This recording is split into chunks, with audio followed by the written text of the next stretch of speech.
सभापती महोदय, हा विषय गेले 3 वर्ष झाल्या सभागृहामध्ये मी मांडतोय। मलकापूर विधानसभा, मलकापूर नगरपालिका, जिल्हा बुलढाणा आणि राज्य सरकारला सातत्यानं आग्रह धरला। माझा एकच मुद्दा सरकारकडे आहे की यामध्ये 2% जे लावतात, बरेच जणांनी तो काढला, म्हणजे वर्षाकाठी होतं 24% व्याज।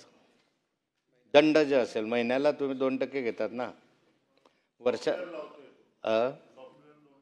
सॉफ्टवेअर 2% घेतो आपण, त्यामुळे वर्षाला झालं 24%। जर लेट झालं, डिले झालं तर आता की 24% जरा अधिक नाही होत त्याच्यामध्ये। सॉफ्टवेअरचे जर 2%पेक्षा काही कमी करा, 24% आहे त्याच्यावर 4% करा, 2% करा।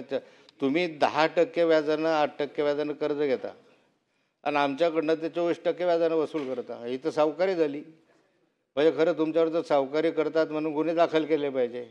महाराष्ट्र राज्यामध्ये 24% जर तुम्ही वसूल करत असाल सर्वसामान्य नागरिकांपर्यंत, तर हे काही योग्य नाही आहे। माझी विनंती एवढीच आहे की या संदर्भामध्ये सरकारनं फेरविचार करावा। वारंवार अनेकांनी सूचना केल्या की जिल्हाधिकाऱ्याकडे द्यावं।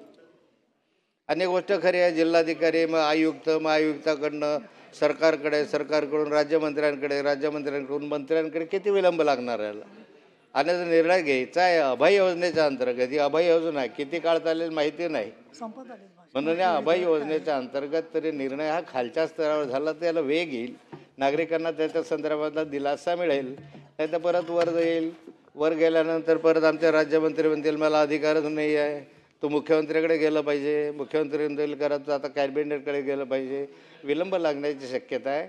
म्हणून आता हे विधेयक मंजूर करायच्या आत सरकारने आश्वस्त केलं पाहिजे की अधिकार खालच्या स्तरावरच गेले जातील आणि जे तुम्ही या ठिकाणी 2%ची आकारणी केली आहे ते आकारणी न करता सरकारने ते सोसावं। आधी 24% म्हणजे काय झालं, फारच झालं 24%। म्हणजे तर सावकारसुद्धा आता अलीकडच्या कालखंडामध्ये 24% घेत नाही, कमी घ्यायला लागलं। स्टेट बँकसुद्धा या ठिकाणी व्याजाचे दर जे आहेत ते आता 8%, 10%, 4%, 5% पासून सुरुवात करायला लागले। या दोन्ही सूचना सरकारने मान्य करावा अशी मी विनंती करतो।